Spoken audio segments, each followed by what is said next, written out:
બંગાળની આઝાદી માટે પાકિસ્તાન ચીનની મદદ માંગી જેલમાંથી બહાર આવતા જ આ આતંકીનું પોત પ્રકાશ્યું। બાંગ્લાદેશની હવે નવી ચાલ શેખ હસીનાને સત્તામાંથી હાંકી કાઢ્યા બાદ મોહમ્મદ યુનુસના નેતૃત્વમાં બનેલી વચગાળાની સરકારે પોતાના દેશના એક આતંકવાદી જસીમુદ્દીન રહેમાનીને જેલમાંથી મુક્ત કરી દીધો। હવે આ જ રહેમાની એ અલ કાયદા સાથે સંબંધિત છે। તે ભારત વિરુદ્ધ ઝેર ઓકી રહ્યો છે।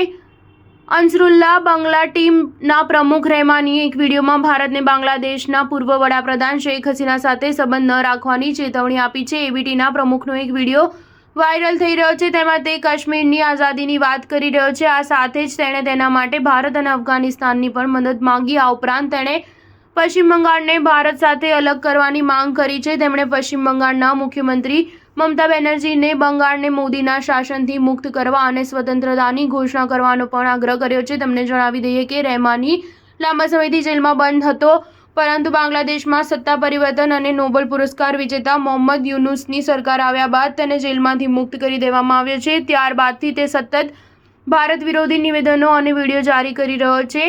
જસીમુદ્દીન રહેમાની હત્યાના આરોપમાં 5 વર્ષની જેલની સજા ભોગવી રહ્યો છે। બાંગ્લાદેશમાં સૈન્ય સમર્પિત વચગાળાની સરકાર સત્તામાં આવી તેના થોડા જ અઠવાડિયા પછી ઓગસ્ટમાં તેને પેરોલ પર મુક્ત કરવામાં આવ્યો હતો। રહેમાનીની મુક્તિ બાદથી ભારતનું ટેન્શન વધી ગયું છે। તમને જણાવી દઈએ કે રહેમાનીના સંગઠન એબીટી અલ કાયદા ઇન ઇન્ડિયન સબકોન્ટિનેન્ટ સાથે મજબૂત સંબંધ છે। અલ કાયદા ઇન ઇન્ડિયન સબકોન્ટિનેન્ટ ભારતમાં પ્રતિબંધિત છે। તેણે ભારતને બાંગ્લાદેશ વિરુદ્ધ કોઈપણ આક્રમક કાર્યવાહી વિરુદ્ધ ચેતવણી આપી છે। તેણે કહ્યું કે આ દેશ સિક્કિમ કે ભૂટાન જેવો નથી, આ 18 કરોડ મુસલમાનોનો દેશ છે।